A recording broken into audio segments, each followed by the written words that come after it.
is an exclusive presentation of high school sports on Fort Wayne Sports Station, 1380 The Fan and 100.9 FM.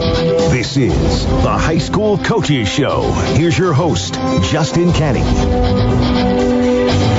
Welcome in, everyone, to the Week 8 edition of the High School Football Coaches Show. I'm Justin Kenny here with DC Hendricks, back in the house after a 2-week hiatus, back in the seat, and going to be here all 60 minutes, here till 7 o'clock, talking area high school football as going on right now, DC, the start of the high school football sectional draw. So while it's going on here, it will also, we maybe give some play-by-play of it. Who knows? They do condense 11 minutes of excitement into 2 hours. They do enjoy doing that.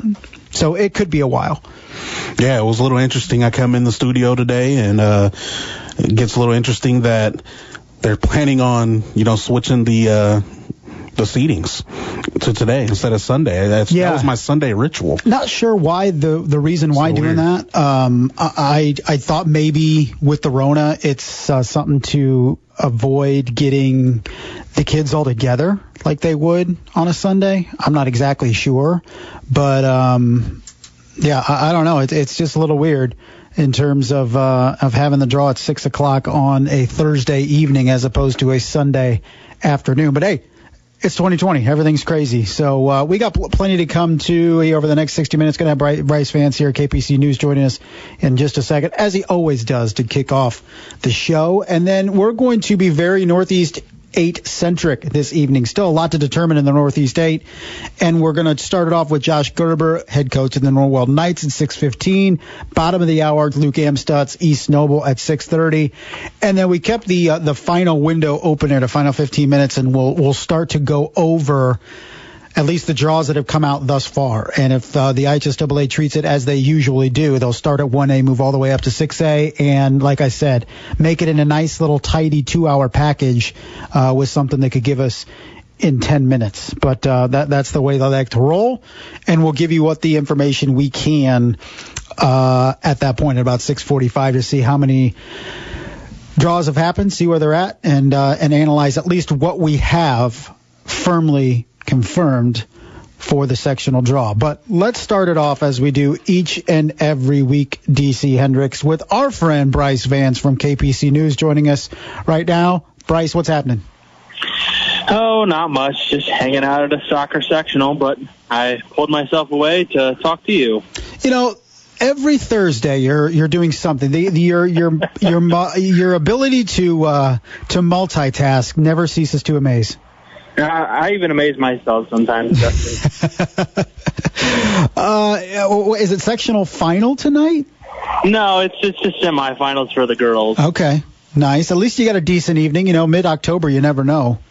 Yeah, it's nice and sunny out here, so it's been a pleasant evening so far. Yeah, no doubt. So let's look back real quick. And you were out of Kendallville last week, East Noble, Columbia City, a game that East Noble was able to win 27-10. It was closer than the final score indicated. A couple touchdowns in the fourth quarter put that game away for the Knights. But what did you see out of East Noble, ending a 3-game losing streak and handing Columbia City its first loss of the season? I saw just a different attitude with this team, and it helps when you bring back their best player on both sides of the ball in Rowan Zolman. It's just, he just maybe lifted their spirits, just gave them a boost of energy, a boost of confidence going into a game that they possibly felt like they needed to give them any type of momentum going into these final 2 weeks and into the postseason. And I saw a offense and defensive line that were more physical than they had been in the previous at least 2 weeks, and they really overpowered Columbia City on both sides of the line of scrimmage. Don't want to overvalue one player, but how big was it to have Rowan Zolman back? I mean, that's the exact question I asked Cole Schupak after the game. I phrased it that way. I was like, I don't want to. It's just one player, and there's 22 other players on this field, but he said he just gave them, more confidence. Exactly. It's just like another presence on the field that is going to be able to make plays for you when you absolutely need a play to be made. And that's exactly what Rowan Zolman did. Picked off Greg Bolt, almost picked him off the second time, but a penalty took it away. And it's just a guy that can go out there and make plays for you. It didn't have that much of an offensive impact as East Noble really ran the ball down Columbia City's throat a little bit last week. But just having him, I think, gave them, an extra boost of confidence to say, okay, if I miss a tackle here, Rowan's probably not too far behind me to come up and sweep it under the rug, so to speak. Another challenging game coming up for East Noble tomorrow night at New Haven against Jakar Williams and that offense on the turf. Should be a good matchup. But what have you seen? What have you learned as you prep for this one tomorrow night? Well, I think what East Noble has faced here in these last couple of weeks specifically is good quarterback play, and they're going to be going up against another good quarterback. They faced Eli Riley against Norwell a couple of weeks ago, and then last week faced Greg Bolt, and they handled Bolt a lot better than they did Eli Riley, and they're going to have to bring out that performance and have a better performance this week against a good quarterback in Jakar Williams, who's a dual threat, who can run the ball, who can throw it, has some really good weapons on the outside that he can throw to. And this East Noble secondary has been beat up quite a bit throughout the season. Damian Williams has had some injury trouble. They lost another player in the backfield, in the secondary backfield last week, and Aiden Jones, but Justin Marcellus, who we know from the offensive side of the ball, came in, stepped in, and picked off Greg Bolt in the end zone last week. So it's a credit to, that mentality of always next man up. But East Noble has really, in the last week, proven that mentality can be true. And defensive coordinator Ryan Robinson got a huge, boost of confidence from Luke Amstutz last week. And when I talked to Amstutz after the game, and he's like, he came out and almost had a perfect game plan. Yes, they gave up 10 points early, but after that really shut Columbia City down, and he really killed it as far as the game plan last week, and they're going to have to do something similar to have a chance against New Haven this week. He is Brice Vance of KPC News joining us here on the High School Football Coaches Show, and arguably the biggest game in the Northeast State tomorrow night, Leo at Columbia City. You saw Columbia City last week, of course, as we mentioned. Leo was a team that I think we can all agree has a better defense than East Noble, at least when they matched up, with a 24-0 win for Leo. So does Columbia City have a shot tomorrow night? I mean, yeah, they're 6-0 and now 6-1, and you feel, okay, the Northeast State is on the line in a lot of ways, but can Columbia City, after struggling offensively against East Noble, find some things to work against an even better defense? I don't think so. If you had to put a percentage on that, I'd give Columbia City like a 10% chance to win. I just feel like with Leo, with what Leo has offensively and defensively, I think they're going to be able to run the ball, control the ball the entire time, and keep Greg Bolt off the field, essentially. And then when Greg Bolt is on the field, East Noble did a fantastic job of getting after him. I think I recorded 6 or 7 sacks of Greg Bolt. He really wasn't comfortable. He made some nice throws, but overall it wasn't a great performance from him. A couple of interceptions. And Leo has, the capability, the talent on that side of the ball to replicate that performance. And I just don't know if Columbia City has enough defensively, more specifically, because East Noble ran over them pretty well, and we've seen what Leo's offensive line can do to defensive lines in the Northeast State this season in their rushing attack, and pretty much that's all they want to do nowadays. So I don't know if I give Columbia City that much of a chance, and maybe they can go out there and make me eat my words, but as we stand right now, I don't think they have a very good shot. All right, Brice, let's look over into the Northeast Corner Conference. And Eastside gets their first loss of the season last week at Concord in overtime, 21-14. And I think if there was anybody that would be pleased after a loss, it would be Todd Mason, because of the challenge that was presented to his team in short notice and the way they played and what they learned. So Eastside tries to get back on track this week on the road against a solid Central Noble team. But what do the Blazers take out of their first loss of the season, and now how do they refocus with the playoffs looming? Well, what I would expect is they went up and played a bigger, stronger team that has more depth than they do. So they were tested in that regard, and they may see a similar opponent, maybe not to has that much depth down the line in the postseason as much as Concord did. But you pretty much got to see your guys go out there and face, a bigger, stronger team that has more depth. And you see that they were able to push them all the way to the end of regulation and into overtime. And I think going up against Central Noble this week, that will prove to be for the better. Central Noble is in the same boat as Eastside. It's a similar size school where they don't have as much depth on both sides of the ball. They have probably some guys that are playing both ways. So I think that Eastside should have a good chance at picking up the win this week and claiming the small school division title. All right, Brice, elsewhere in the NECC tomorrow night, Chair Bus go on the road to West Noble. We also have Angola and Garrett. And Angola had to play last week's game with barely 25 guys dressed at South Bend Clay due to quarantine with their JV program. We've heard not much out of this week, but I don't think all is good up there in terms of everybody back. So Angola at Garrett, you expect Angola to be a favorite in this one, but the Hornets trying to stay away from completely having things shut down for a second time this year.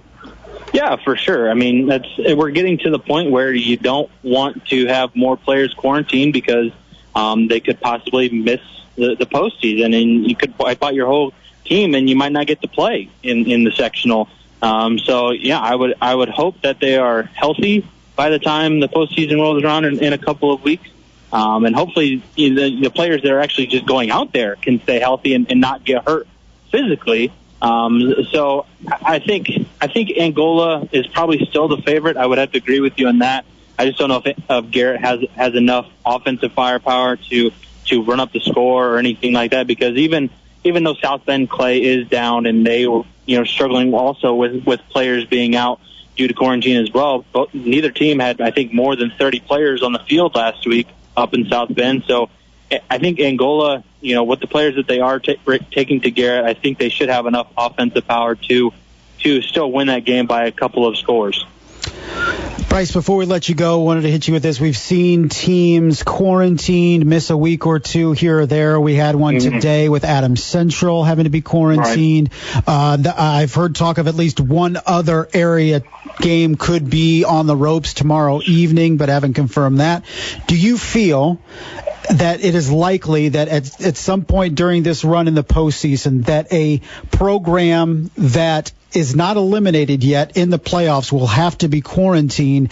And is there any possible way the IHSAA can treat that as not an elimination but still keep the schedule? To me, it's very difficult to see a scenario where a team is quarantined for a couple weeks, still alive in the tournament, and the IHSAA can deem them still in competition going forward. Yeah, if you're asking me if some team that's still going to be in play, first off, and they still is there a chance of a team having to be in quarantine? I'm going to say yes. I'm thinking it's more than likely that's going to happen. Now, what's going to be the ramifications of that? I'm still trying to figure that out, and I've been asking around, what happens if your team is in a sectional championship game, but you have to quarantine. Like, I don't necessarily know that they should have to forfeit that because, with the coronavirus, it doesn't really care who it attacks. It's just sometimes it feels like it's going to be. Have been lucky to get 8 weeks in and not have any problems. And we've seen at least I'd say a half of our teams that have had to face at least some type of adversity in that regard. But I don't know what the IHSA should do, if they should push the game back to early the following week, on maybe play on a Monday or on a Saturday. I think they're going to exhaust all options because we're seeing this kind of play out in the NFL right now, where you're having to push games back as far as you can before affecting other parts of the schedule. And I think it's going to be very interesting to see how this plays out, because we could be seeing what could also happen come next March and late February when we see basketball possibly be in a similar boat. Yeah, no doubt. Absolutely. Brice, always a pleasure. We'll let you get back on the pitch, and we'll talk to you next week. Alrighty, thanks, Justin. That was Brice Vance of KPC News joining us here on the High School Football Coaches Show. And as I said at the top of the show, the sectional draw happening right now, and we have the Class A sectionals 43 and 44 that have been drawn, and we'll go through that real quick. South Adams in sectional 43 will take on Union City. Of course, South Adams, the number one team in Class 1A. They will play the winner of Monroe Central and Taylor. South Adams has already beaten Monroe Central once already this season. The bottom half of the bracket, Tri-Central versus Westell. The winner of that one will play Madison Grant. So fairly good draw for South Adams. I don't see a threat to them in this sectional, barring something absolutely catastrophic for the Starfires. But that's the draw for South Adams. Sectional 44, a little bit more of a local flavor. Adams Central, who, again, will be sidelined for at least this week and maybe next week. Talked to Coach Michael Mosier earlier today. Said he's not sure yet what the future holds, at least the immediate future for his football team. Again, a COVID outbreak at Adams Central. The school is going to a online virtual learning starting next week, at least for the couple weeks. So not sure how that's going to affect Adams Central on the football field. But Class A sectional 44 draw, Adams Central against Fremont. The other game at the top, Cherubusco and Triton. At the bottom of the sectional, North Miami and Caston, Northfield and Southwood. The team to watch in this sectional outside of Adams Central is Southwood on the bottom part of the bracket, undefeated. The Knights and the Flying Jets have a little bit of a history over the last 4 or 5 years in the playoffs. They become rivals in the postseason, whether they meet in the sectional or the regional. That sectional is shaping up to be a championship matchup in the third week of the sectional, Adams Central and Southwood. That we talk about seeding, I don't think you could have done a better job in sectional 44 to separate at least the two best teams in that field. But we're going to take a break, come back. We'll talk to Coach Josh Gerber of the Norwell Knights when we come back. It's a Week 8 edition of the High School Football Coaches Show on 1380 The Fan and 100.9 FM. Hey, Boilermaker fans, football may be postponed, but we've got you covered all season long with Purdue Dream Season. He makes the catch at the 15, at the 10, at the 5. Every Saturday through football season, we revisit some classic Purdue games right here on the Boilermakers Sports Network. From Learfield IMG College on Fort Wayne Sports Station, 1380 The Fan and 100.9 FM. Lowe's has a brand new flooring showroom filled with all types of floors. Scratch-resistant floors for toddlers and their toys. Easy-to-clean carpets for canines. Stain-resistant floors for scrumptious suppers. Even floors for yogis finding out how flexible they are. There's floors for all. And they're all at Lowe's. Book now and have yours installed by the holidays. Install available, in-store only. Holiday install applies to basic install and subject to date restrictions, installer, and product availability. See Lowe's.com for details and licensing. Contiguous U.S. only. Have you been to a Burlington lately? They have unbelievable deals on amazing brands and styles at up to 60% off other retailers' prices. No coupons or sales, just fabulous values every single day. It's a treasure hunt with new bargains arriving all the time and savings that'll surprise you. At Burlington, you get more for less, whether it's back to school, work, or just back. Now more than ever, you'll love the deals. You'll love Burlington.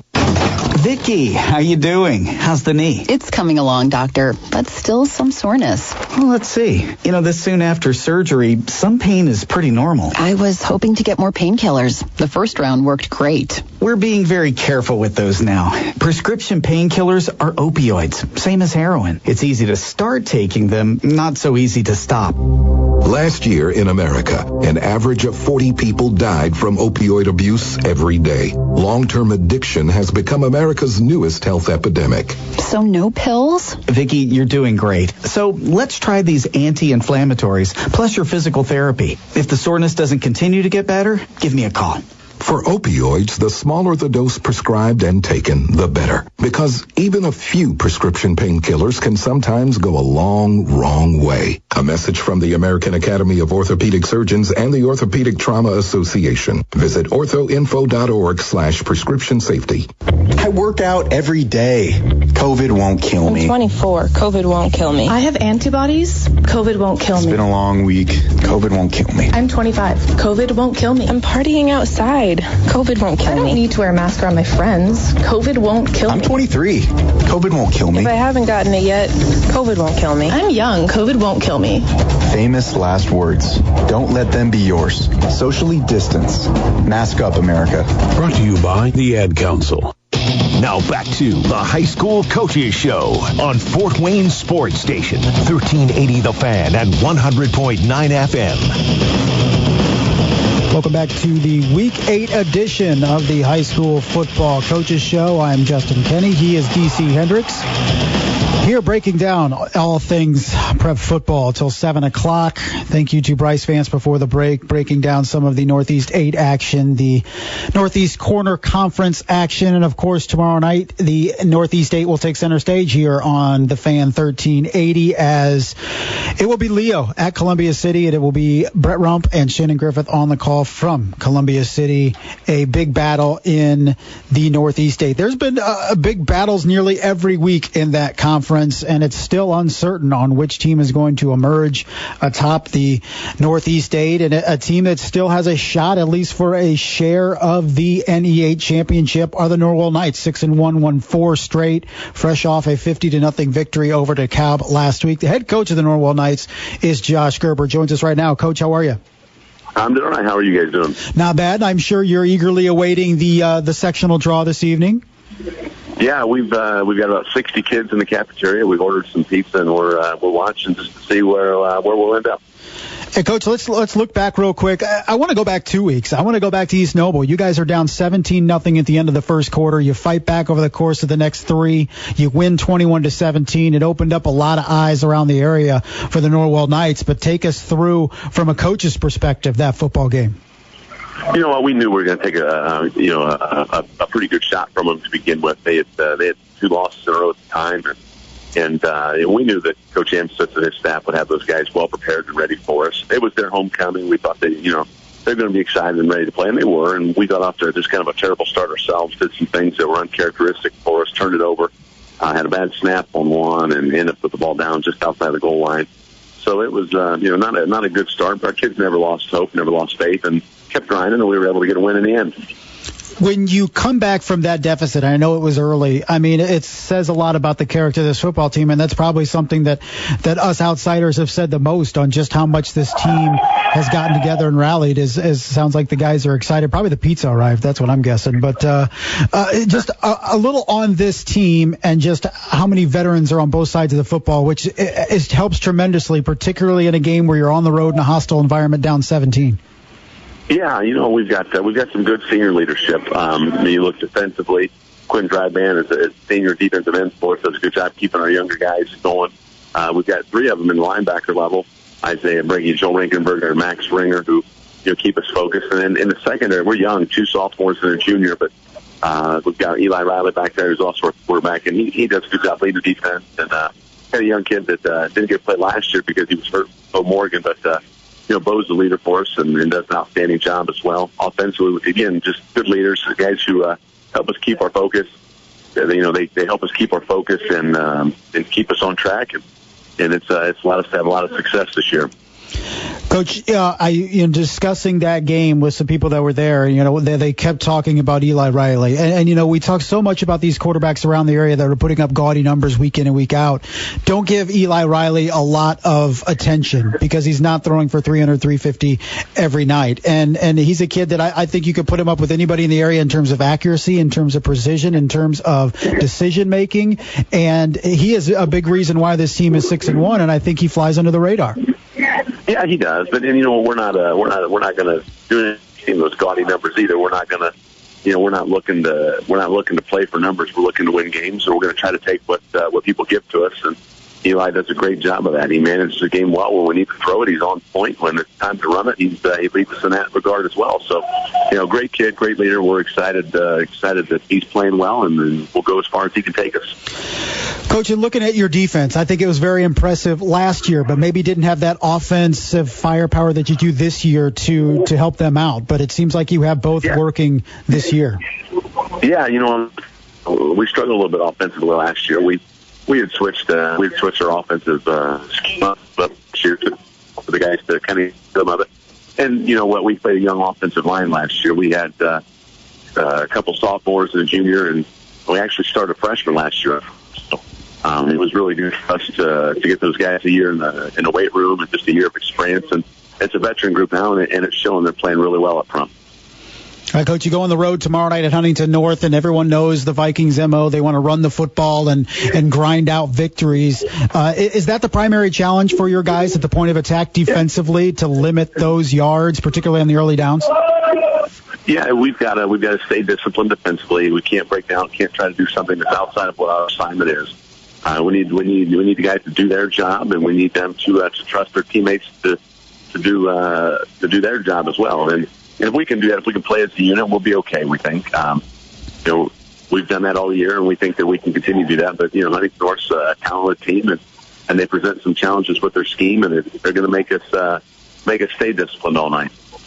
Coach, you're finding out who you're going to play in the first round tonight, but I'm sure you'll turn the page pretty quick and focus on the final 2 weeks of the regular season, particularly with what potentially could be a lot on the line with a potential conference title. So what do you want to see out of your group the next 2 weeks in trying to aim for the number one spot in the NE8, but also be prepared going into the postseason? We've told the guys our goal is to get better every week, and that's what we want to see. We want to see continued improvement. Every day in practice, we want to be a little bit better than we were the day before. Every Friday night, the test, and we want to make sure that we pass that test and play well. And we want to see that continued, consistent growth. And if we can see that, we like our chances in the postseason. All right, Coach, I'll let you get back with the guys. Have fun tonight and enjoy it, and back to business tomorrow. Good luck. Hey, thank you much. Have a great evening. You too, Coach.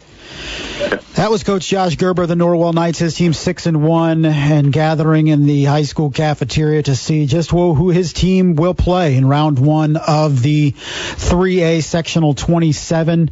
And when you look at the field in there, Norwell at 6-1, the best record in the sectional, but Concordia sitting there 4-3, Peru sitting there 5-2, Oak Hill 4-3 as well, primary challengers to Norwell atop that sectional. So Norwell and Concordia, I hope it turns out similar to Adams Central and Southwood with the draw, and that they're on opposite sides of the bracket, because I could see that being the championship game.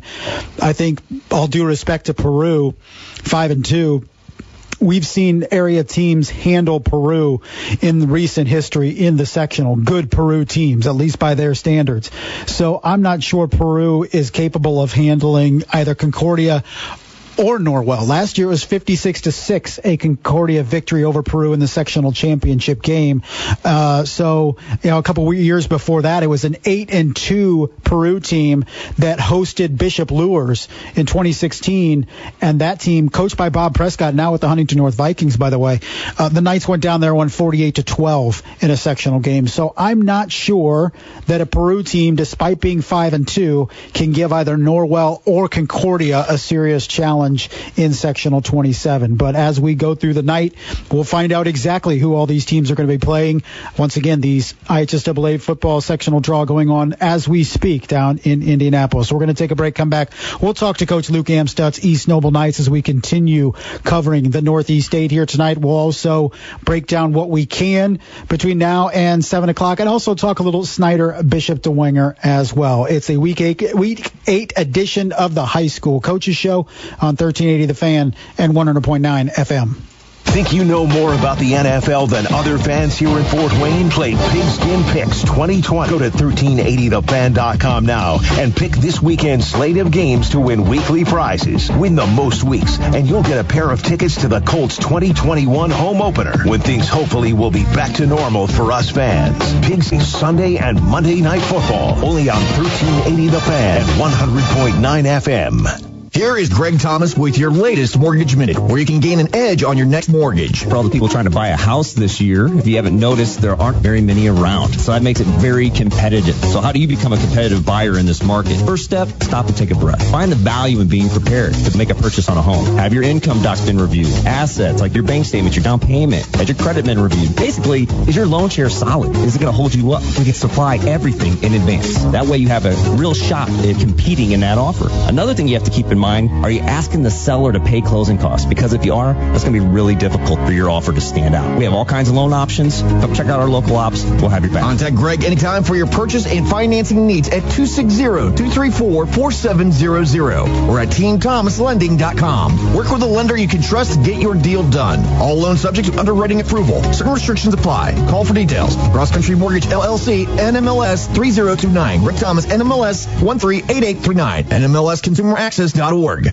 Hi, we're the Goo Goo Dolls. We're fortunate that our daughters have what they need to grow and learn. But that isn't the case for nearly 13 million kids in the U.S. that struggle with hunger. Childhood hunger is a heartbreaking reality that Feeding America is working to change. Each year, the Feeding America network of food banks rescues billions of pounds of good food that would have gone to waste and provides it to families and children in need. You can help kids in need in your community by visiting feedingamerica.org.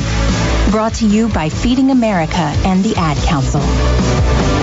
New message. Department of the Social Security Administration. The reason of this call is to inform you that your Social Security number has been suspended for suspicion of illegal activity. If you do not contact us immediately, your account will be deactivated. For more information about this case file, press 1 or call immediately our department number. 326. This is a scam. Thieves are misusing the Social Security Administration's authority and phone schemes to trick you into giving them money or personal information. They state there is a problem with your Social Security number or account. They claim there's been suspicious or fraudulent activity, and you could be arrested or face other legal action. They even spoof SSA's main customer service telephone number on caller ID. Don't believe them. Don't provide any information. SSA employees will never threaten you for information or promise benefits in exchange for information. In those cases, the call is fraudulent. Just hang up. If you suspect you've been contacted by an SSA scammer, call the Social Security Fraud Hotline at 1-800-269-0271. Here's more from the High School Coaches Show on Fort Wayne Sports Station, 1380 The Fan at 100.9 FM. Welcome back, everyone, to a Week 8 edition, the sectional draw edition of the High School Football Coaches Show. I'm Justin Kenny. He is DC Hendricks. In just a few seconds, we'll be joined by Coach Luke Amstutz, East Noble Knights. Before we get to that, Class 2A Sectional 35 draw has been announced. The Lone Area Sectional involving 2A football teams. Here it is. Woodland at Prairie Heights. Eastside at Bluffton. If you're circling Week 1 games that are very, very intriguing, there's one, folks. Eastside coming off a loss last week, but has just been dominant in the area in the NECC this year against the Bluffton Tigers, who are, as of right now, searching for an opponent for tomorrow night.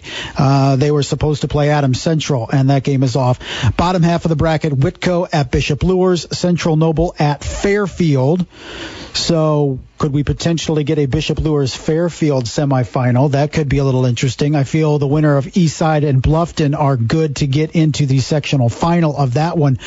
But once again, if I had to name the top two teams in that sectional, I'd go Eastside Fairfield with Bishop Lures lurking, and at least they're not all stacked up in one portion of the bracket. So the ping pong balls bounce reasonably correctly in that one. So once again, sectional draw going on as we speak. As we get the area sectional draws at least to 7 o'clock, we will pass them along here on the show. We were talking Northeast 8 earlier with Josh Gerber. Let's keep it in the NE8 with head coach Luke Amstutz of the East Noble Knights. Coach, how are you? Doing great. You eagerly awaiting this sectional draw? Always. It's fun. You just made the comment, when the ping pong balls fall reasonably accurate, and every coach, wants to see that, and every coach would love to see a seeded sectional and stuff like that. But, if it can't be that way, it definitely makes for some excitement to see what's going to happen.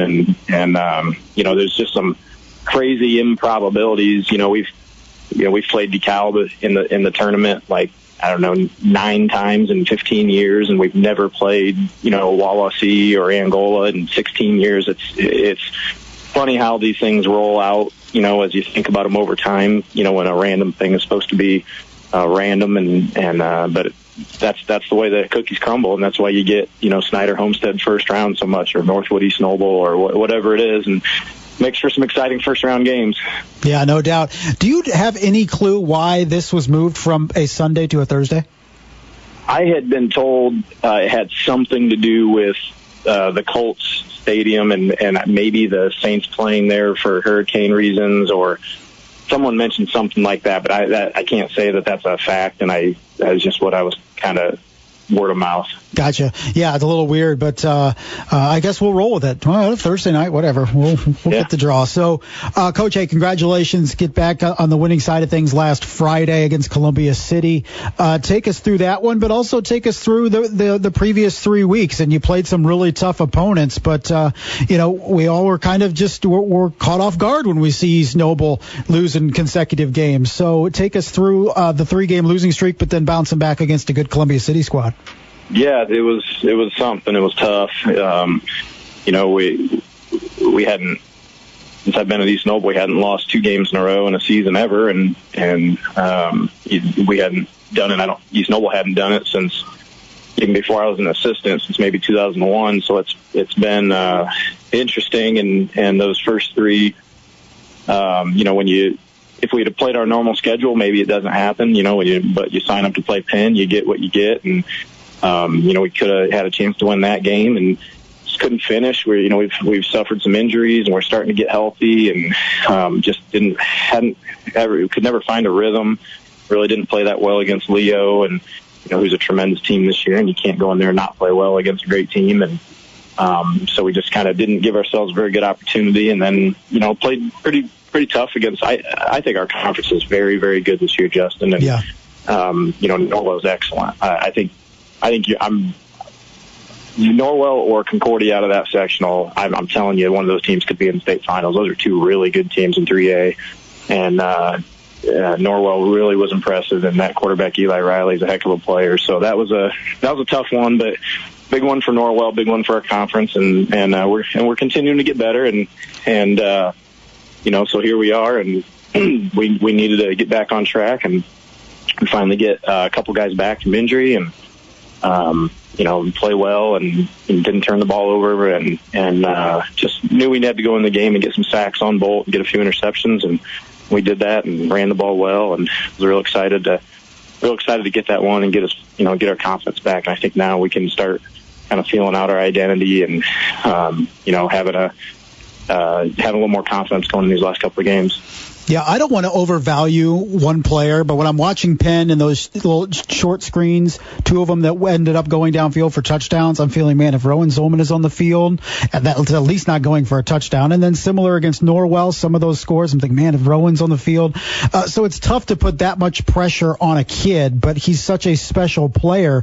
It's impossible not for that to go through your head when you see some of the things that happened to your defense when he wasn't in there.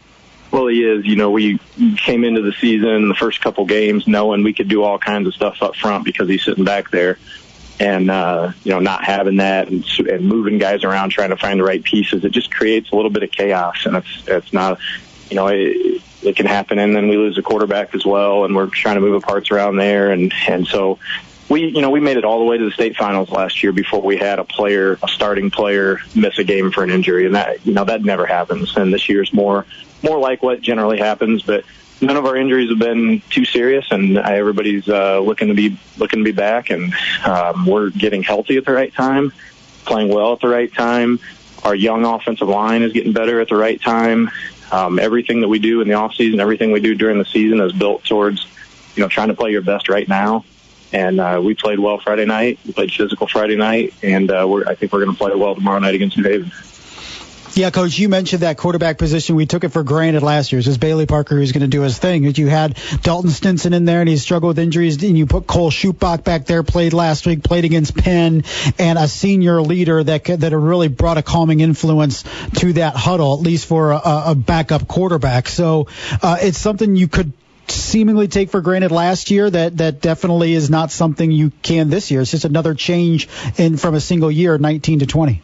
Yeah, I think, to learn from it, you hate to be in a position where you're quarterback centric. It's a position where, you want to have your best player there and your guy that can make plays and do this and that, but you also want to give yourself a chance in a season when you're struggling there. And so, we wanted to make sure that we had 2, 3, 4 guys ready that could all jump in there and take snaps, run the ball, at least give us an opportunity. And I'm really proud of, how Cole's adjusted from moving to he's an all-state defensive player last year, and now he's playing some defense, but he's really focused in on our offense now. He's doing a great job in practice of, getting timing and, working to become a better passer. He's got a great arm, but he's just not a lot of experience throwing the ball in games. So, but he runs the ball like a bull moose. So we're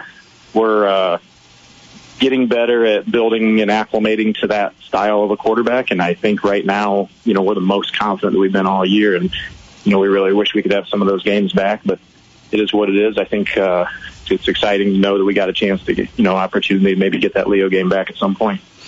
Coach, you got a pair of road games coming up to wrap up the regular season, and one that looks tough tomorrow night, going to New Haven to face Coach Lynn and Jakar Williams at that offense. What do you guys need to be prepared for?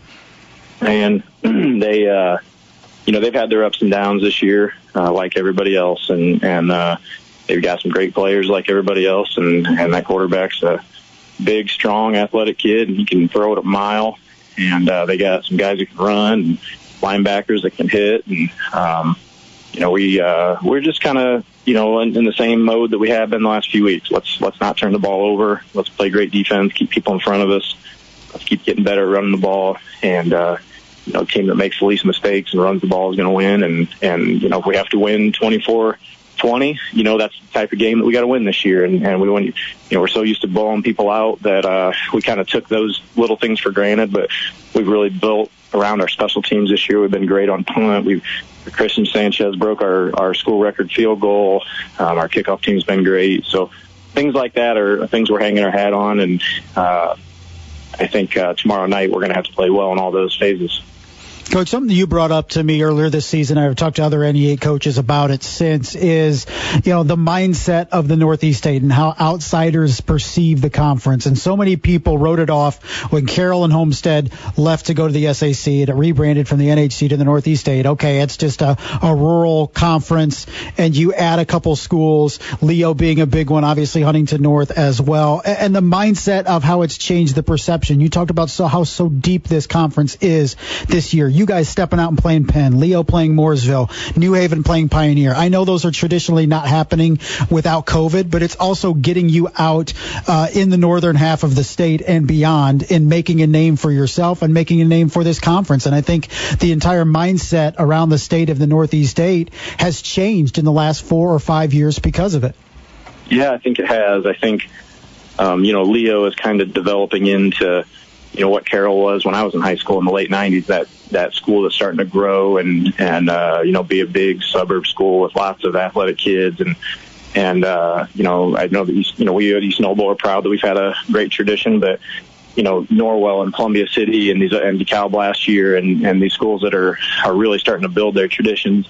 I think, you see when you look over time at high school football programs, you see a correlation between schools and communities that value getting a good coach, having great facilities, putting that time and the money and the things that it takes to have a great football program. And you reap the rewards of that. These towns that have great football programs have great pride. They have great community support. They're, the Friday nights are special events. Like, that's a special thing that any community wants. And as they've seen East Noble and Leo and, obviously Homestead and Snyder and these places have that, I think more schools are really starting to say, hey, we got to jump in. We got to be competitive. We got to build these facilities. We've got to go out and get a splashy coach or whatever it might be. And it's just creating a competitive environment. We used to go into the NE8 games in 2012, 13, 14, and we knew, okay, Homestead, Carroll, these are going to be huge games, and we're going to blow out everybody else. And that has rapidly changed where, there might be a team every year that's down, but, for the most part, everybody's pretty good now. Coach, before we let special with the run to the state championship game, any other moments, any other coaching moments over your 12, 13 years getting to 100 wins? Well, lots of special players and lots of special coaches, and my family's been there, for the whole time. And had one of the special moments last week was Greg Bauer, the father of Alex Bauer, my quarterback at Angola that passed away in 2011. Greg was there for my first win when Alex was a sophomore quarterback, and he's been at every game on the sideline with me since. And he was there when I got my 100th win, and things like that are special for me, and whatever happens this year, I'm really excited about our team. We've got great kids. I love them to death, and I'm having fun coaching them. And you're not going to get to the state finals every year. You're not going to win the conference every year, but we're going to try, and we're going to have a lot of fun, and we're going to keep East Noble football rolling for a long time. And Coach, it's your wife's birthday, wife Shade's birthday today. Have you gotten her a gift yet? Yeah, we had a nice surprise party for her, and we've got some other plans for her. So awesome! Happy birthday, Shay! I love you. A big 40. Is she taking it in stride? Yeah, I mean, it's coming soon for me, and probably for you. I think you're a year younger than me, aren't you? Yeah, I got a couple years. Yeah, so it's coming for all of us, and she's taking it in stride, and she's as beautiful and great as ever. So I love her to death. Yeah, she looks better at 40 than you do at 39, buddy, and me at 38 for that matter. All right, my man. Congratulations on the win last week. I'm trying to get another one tomorrow night, and wish Shay happy birthday for us. Thanks, Justin. All right, buddy. That was Coach Luke Amstutz, East Noble Knights, joining us here on the Week 8 edition of the High School Football Coaches Show. We're going to take a break. We have 3A sectionals to break down as the draws come out for Class 3A. Maybe we'll sneak in 4A as well, depending on the timing. But we're going to take a break, come back. It's the sectional draw edition of the High School Football Coaches Show on 1380 The Fan and 100.9 FM. It's a Boilermaker special. Plummer wants to throw on first down. Jack throws deep down the left side. Got a man open. It's at the 25. Milton Wright. He's going to score. Milton Wright with the touchdown catch. 59 yards. Join us Saturday, October 24th as Purdue welcomes the Iowa Hawkeyes. Here we go. From Learfield IMG College. This is Rob Blackman. Enjoy the entire Purdue football season at Fort Wayne's Sports Station. 1380 The Fan at 100.9 FM. With so many roofing companies in the area, it's tough to be sure you're partnering with the right business to get the job done. Alliance Exteriors is here to make the decision easier for you. Alliance Exteriors specializes in metal roofing, shingle roofing, and more. They promise to take care of you for life. From the time a team member arrives at your door to years after your job is completed with a lifetime warranty. Looking to complete that roofing job you've been considering for months before winter hits? Call Alliance Exteriors today at 908-5465. Check out their Facebook or visit their website at allianceexteriorsIN.com to schedule your free, no-pressure estimate. All estimates come with an exclusive 10-point inspection, a $129 value for free. Plus, take advantage of $2,500 off your new metal roof for a limited time only. That's $2,500 off the last roof you'll ever put on your home. Don't forget to ask about their first responder discount. Start the process with Alliance Exteriors, your partners for life. Shop classic, independently certified pre-owned Rolex watches for both men and women in the attractive high-end designs that make Rolex watches so striking at Peter Franklin Jewelers. Rolex, the world's most recognizable watch brand, from classic to professional Rolex models to suit any wrist. Shop Submariner, Daytona, Datejust, Yachtmaster, Batman, and more at Peter Franklin. A Rolex is always cherished, but it also transcends its material value and takes on a personal meaning. Whether it is an heirloom, a milestone of success, or a gift, a Rolex watch frequently becomes an emotional symbol that brings to life exceptional moments. Discover Rolex watches today at Peter Franklin, your independently certified pre-owned Rolex headquarters where every Rolex tells a story. Start your story today at Peter Franklin with 3 locations to serve you: Angola, New Haven, and on DuPont Road in Fort Wayne. See the entire collection of Rolex watches online at peterfranklin.com. When you want to make a statement, it simply has to be Peter Franklin. Thousands of brave men and women who served in the United States Armed Forces have given their eyesight in defense of our freedom. And the Blinded Veterans Association wants to give them their freedom back. But it needs your help. Go to BVA.org to find out about how BVA's free programs, services, advocacy, and more help America's heroes to not just deal with the emotional and physical issues of sudden sight loss or impairment, but actually work to get them back to the independent lives they deserve to live. Go to BVA.org today. Now back to the High School Coaches Show on Fort Wayne Sports Station, 1380 The Fan and 100.9 FM. Welcome back for the final time here on the High School Football Coaches Show, here till 7 o'clock. It was a NE8-centric show as we talked to Josh Gerber, talked to Luke Amstutz, Norwell and East Noble, respectively. But there's a big game in the SAC this week, and it's always week 8, in the last 5 years at the very least, that this game has always had SAC championship implications. And it's just flying on the radar this year with Bishop DeWanger and Snyder. And so many people will say, well, Bishop DeWanger, they should roll with it. They still have a shot at the SAC potentially if Homestead has a collapse and Snyder's down. But if anybody's seen Snyder over the last couple of weeks, you knew they were not going to stay down the entire season. And last week was just the latest example of that, being able to shut out their rival in Northrop in a game that we felt could go Northrop's way. That could end that long losing streak for the Bruins against the Snyder Panthers. And instead, it was a 44-0 rout by Snyder. The Panthers are now 4-3. They look a lot more comfortable defensively. The offense is finding a rhythm with Tyrese Brown at running back and Luke Halpert, the sophomore, settling in at the quarterback position. Look, this coaching staff didn't overnight forget how to coach. And Snyder isn't all of a sudden void of athleticism either. It was just so much turnover from 37, 38 seniors from a year ago. A lot of kids being thrust into new positions. And I do think a little bit of a talent gap when you look at that roster and say, man, a lot of their best athletes are sophomores and juniors. So, it's just a perfect storm for Snyder to start off 0-2, and then 1-2 straight, then lost big to Homestead.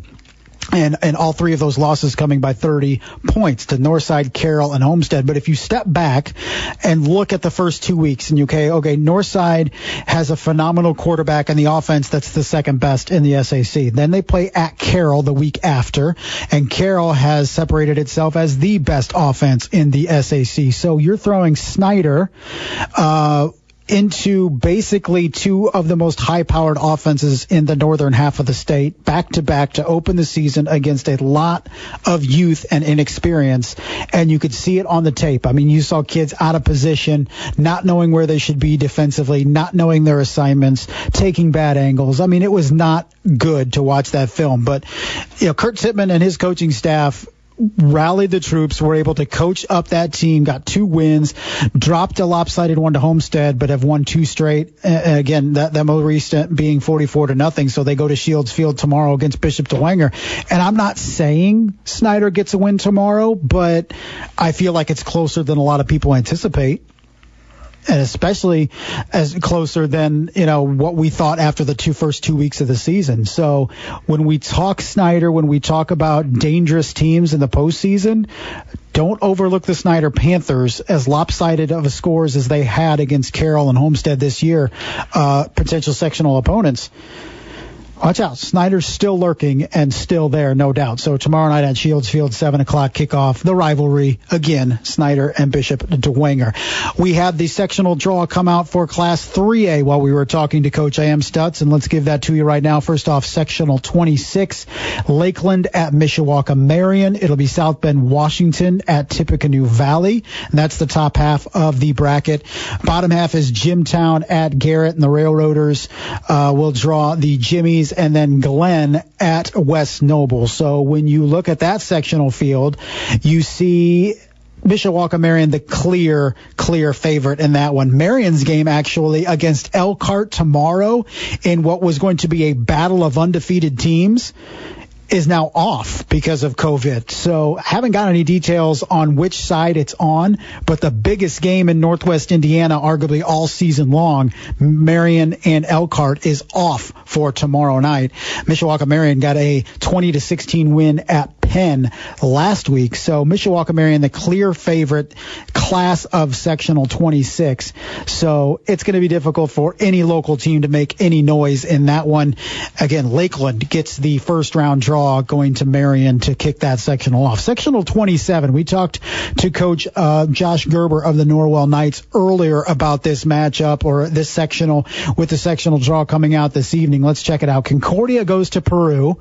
Oak Hill will be at Belmont, the bottom half of the bracket. Northwestern at Maconaquah, and then Heritage will go to Norwell. So when we look at this bracket and we say, okay, Norwell and Concordia are probably the two best teams in the sectional, all due respect to Peru, they will not meet until the sectional championship game. So if we're talking seeding, I don't think you could have done a better job in sectional 27. So really good matchup, I think, for both Concordia and Norwell to start off.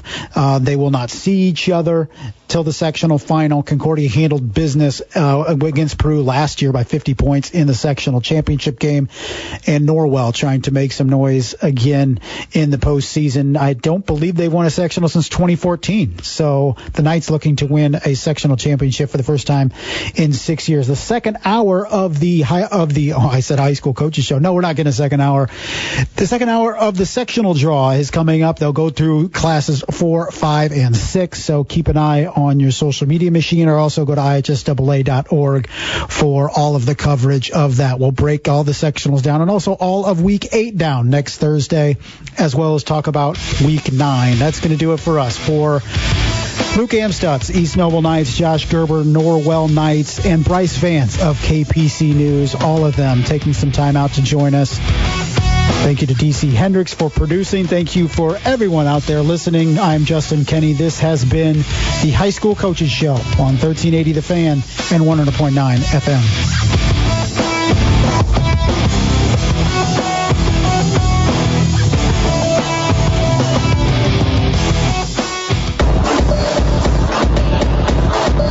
Thanks for listening to this exclusive presentation of 1380 The Fan, the high school coaches show with Justin Kenny on Fort Wayne Sports Station, 1380 The Fan and 100.9 FM.